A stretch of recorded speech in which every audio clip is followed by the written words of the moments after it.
bersama dengan kami dalam Selamat Pagi Malaysia. Ismail, kes penderaan kanak-kanak semakin hari semakin membimbangkan. Setiap hari kalau kita boleh lihat di dada-dada akhbar, ada sahaja kes yang dilaporkan mengenai penderaan kanak-kanak ini. Bercakap berkenaan penderaan kanak-kanak, apakah aspek psikologi dan juga aspek kaunseling boleh diterjemahkan, khususnya berkenaan tentang kaunseling keluarga untuk kita mengelakkan perkara ini daripada terus berlaku. Kita bersama dengan Profesor Madya Dr. Muhammad Muhsin Ahmad Zahari, Ketua Jabatan dan Pakar Perunding Kanan Jabatan Perubatan Psikologi Pusat Perubatan Universiti Malaya. Terima kasih Doktor bersama dengan kami pada pagi ini.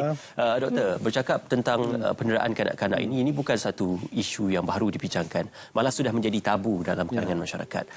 Sewaktu pandemik juga peningkatan kes itu semakin tinggi dan membimbangkan. Namun, bercakap tentang puncanya, apakah penderaan kanak-kanak ini merupakan kesan domino yang mana melibatkan ibu bapa yang mungkin pernah mengalami gangguan psikologi sewaktu di usia kecilnya? Terima kasih kepada ATM kerana saya rasa amat bersesuaian untuk bercakap pada topik berkenaan dengan penderaan kanak-kanak pada masa ini. Memanglah kalau dilihat masa PKP contohnya, isu bekerja dari rumah, kan, work from home, meningkatkan stres di rumah. Kita ingat kerja pada rumah mudah untuk jaga anak, rupanya susah nak divide masa tu, kan.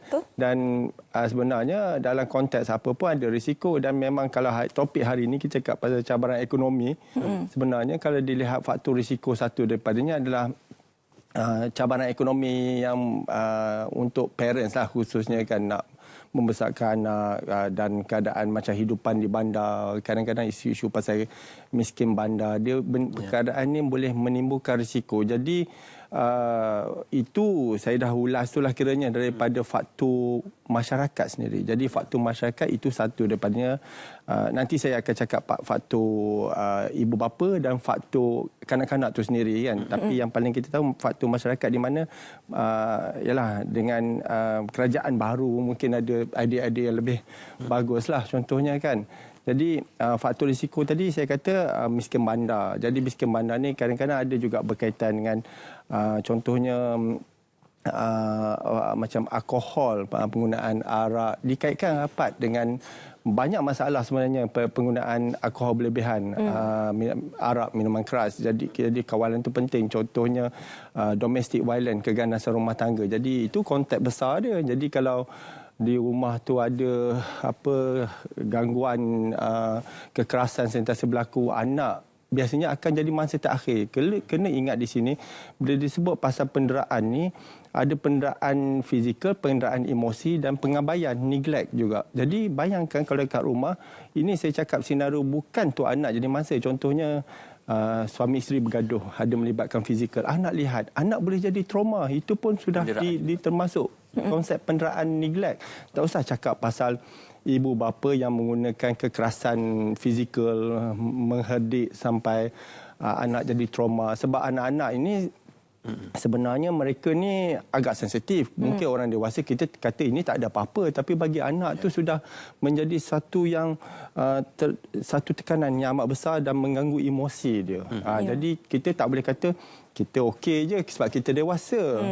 Tapi kanak-kanak lebih fragile, lebih mudah terganggu emosinya. Jadi bercakap pasal satu konteks di mana pendera ni sendiri pernah mendera ataupun jadi mangsa masa dia kecil. Memang itu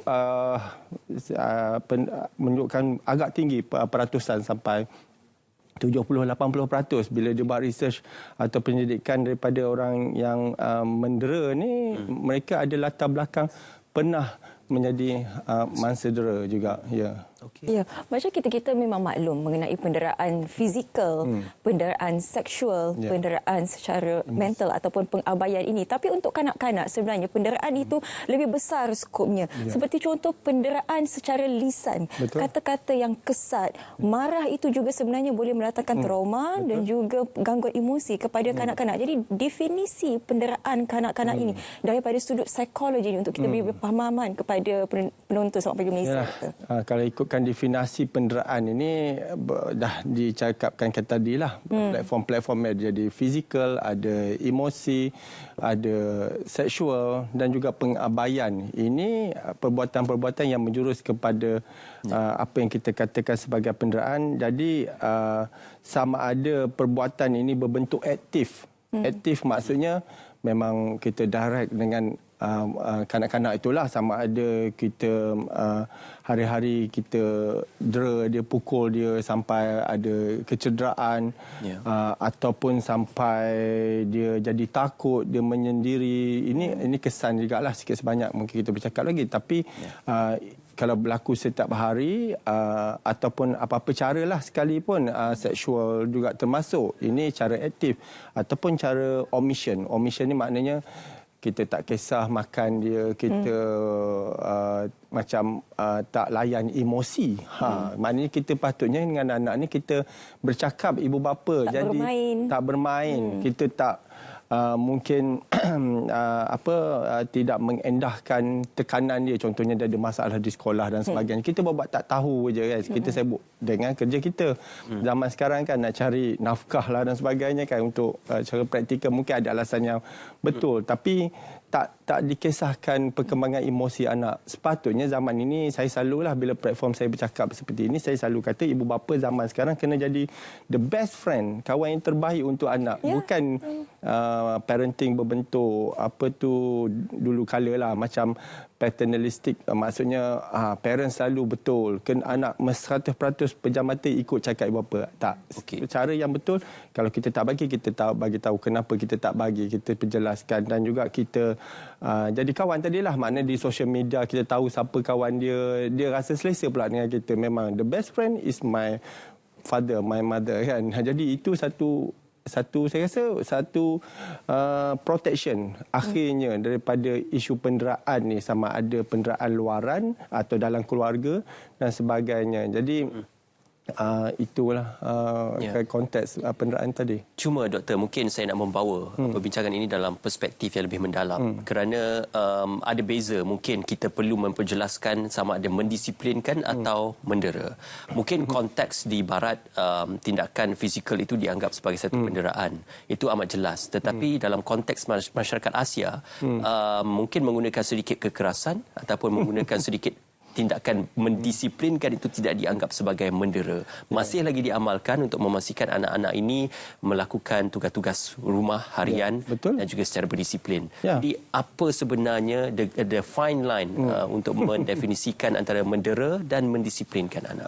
Jadi saya rasa perkara itu amat penting, dan kita tak boleh kata kita kena abaikan mendisiplinkan. Memang kita kena buat juga pada masa yang sama. Jadi tapi perlu diingat, mendisiplinkan bukanlah bersamaan dengan maksud mendera ataupun menggunakan cara kekerasan. Mungkin kita tadi saya kata sambung daripada kita sebagai kawan, kita nasihat dengan baik, sepatutnya buat macam ni. Sebab anak-anak ni masih kecil. Mesti ada silap yang saya tak tahu, bukan katalah berarti cara perbandingan dia tak tahu nilai, dia tak tahu adab. Contohnya depan orang tua dia mungkin melintas saja, dia ambil barang orang pun tak bagi tahu sebab dia tak tahu benda itu salah, katakan. Jadi pada peringkat mula kita bagi tahu. Macam contohnya barang orang jangan kita rosakkan bila pergi rumah orang, duduk kan, contohnya kan, kita cuba disiplinkan di peringkat awal. Jadi kalau banyak kali berlaku keadaan macam itu, mungkin kita boleh naikkan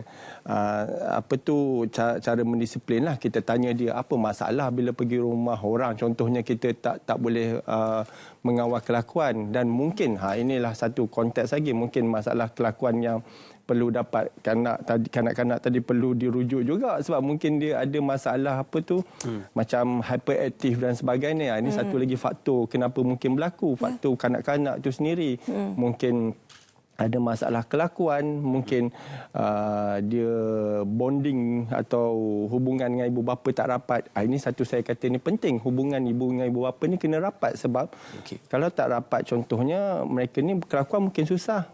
Dan itulah bila kita lihat juga ada konteks macam contohnya ibu bapa pun memang ada masalah besar, contoh masalah ambil minuman keras saya kata tadi, ataupun ambil dadah, dan mungkin dah masuk dalam sistem criminal justice. anak tu akan jadi berisiko untuk terbiar.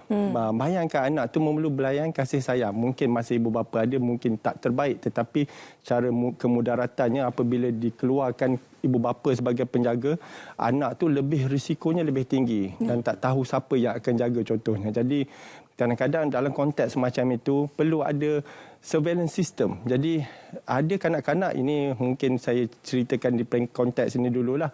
Mungkin ini satu penambahbaikan. Contohnya apabila ibu bapa terlibat dengan jenayah ataupun criminal justice system kan, mungkin ada 3 red flag dekat situ. Jadi saya nampak macam contohnya pihak berwajib Jabatan Kebajikan Masyarakat, ini risikonya tinggi.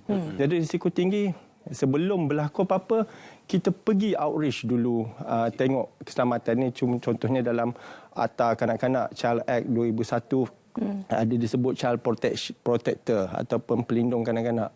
Dia pergi pastikan, sebab kanak-kanak ni dah risikonya agak tinggi. Ibu bapa terlibat dengan dadah, ibu bapa masuk dalam criminal justice, anak-anak siapa yang jaga. Jadi risiko dia mungkin kalau macam hujan tu amaran jingga ke dah tinggi tahap dia. Jadi waspada. Jadi kena ada susulan. Ini sebab sebelum saya lupa saya ceritakan perkara ini, saya rasa perlu dilihat baliklah dalam konteks kesejahteraan kanak-kanak di negara kita. Bila kita bercerita mengenai kanak-kanak, kita selalu membayangkan budak-budak yang berumur 6 tahun ke bawah. Tapi sebenarnya definisi kanak-kanak ialah mereka yang berumur 18 tahun dan ke bawah. Jadi treatmentnya berbeza daripada yang kanak-kanak yang betul di bawah 6 tahun dan juga mereka yang berada di bangku sekolah ini. Cara nak tegurnya berbeza, permasalahan berbeza dan penderaan mungkin juga cara yang berbeza. Jadi selaku ibu bapa ataupun orang luar, bagaimana sebenarnya untuk kita memahami penderaan, kita kata remaja lah, hampir-hampir remaja di Malaysia ini. Bagaimana? Itulah konteks yang kita cakap ni satu konteks yang luas jugalah. Maksudnya good parenting skill ataupun ilmu keibubapaan yang terbaik lah wajar ada di setiap ahli masyarakat contohnya. Jadi mereka akan tahu kanak-kanak umur 2-3 tahun kehendak dia lain, tahap trauma dia mungkin lain kan. Mungkin satu jeritan kanak-kanak tu terkejut. Jadi kalau banyak kali jeritan berlaku dalam rumah ni dengan anak umur 3 tahun, 10 kali dia dengar mungkin jeritan tu kepada siapa-siapa, oleh siapa-siapa dalam rumah, tapi anak tu mungkin dah ada igawan dalam diri dia dan dia pula tidak dapat bercerita apa yang dialami sebab perkembangan language semua, dan dengan trauma tadi lagilah perkembangan kognitif dan language tu, bahasa dan percakapan mungkin agak tak baik, mungkin belajar bahasa-bahasa yang tak baik, mungkin disiplin tadi dia apa dia panggil macam role model dia, nampak selalu hari-hari nampak menjerit, dia pun ini satu lagi lah kenapa dia jadi macam itu kan. Jadi kita sebagai bapa amat penting dalam zaman ini, sebab kita kadang-kadang kita tak ada masa duduk betul-betul mengajar apa yang betul, tapi kita role model tu penting. Masa dalam kereta, cara kita memandu kereta juga, jangan ibu bapa ada elemen road bully, anak 10 tahun dia tengok parent dia jadi road bully, bawa potong belah kiri, anak pun akan kata normal lah potong belah kiri tu bila dia umur 18. Jadi ini daripada umur 2-3 tahun sampailah dia besar. Dan kalau untuk menjawab soalan tadi masa kecil tadi kita kena ada satu good parenting skill. Dan apabila anak sekolah menengah, lagi penting ibu bapa sebagai kawan tadi, sebab kalau tidak dia cari maklumat yang tak baik, dia mungkin dapat info, kadang-kadang lah dalam social media boleh dapat info seksual, boleh dapat orang yang kita tak kenal dan lari daripada rumah, daripada pengawasan kita. Jadi kalau dia kanak-kanak tu ataupun remaja tu baik dengan parent, dia ada masalah, dia ceritakan. Dia mungkin dia suka sesuatu, dia ceritakan daripada ikut saja yang lain. Dan yang paling bahaya kalau ikut social media, mungkin info tu tak betul. Dan akhirnya apa yang dia buat pun benda tak betul. Zaman generasi Z kan sekarang ni, semua dekat handphone, gadget, social media.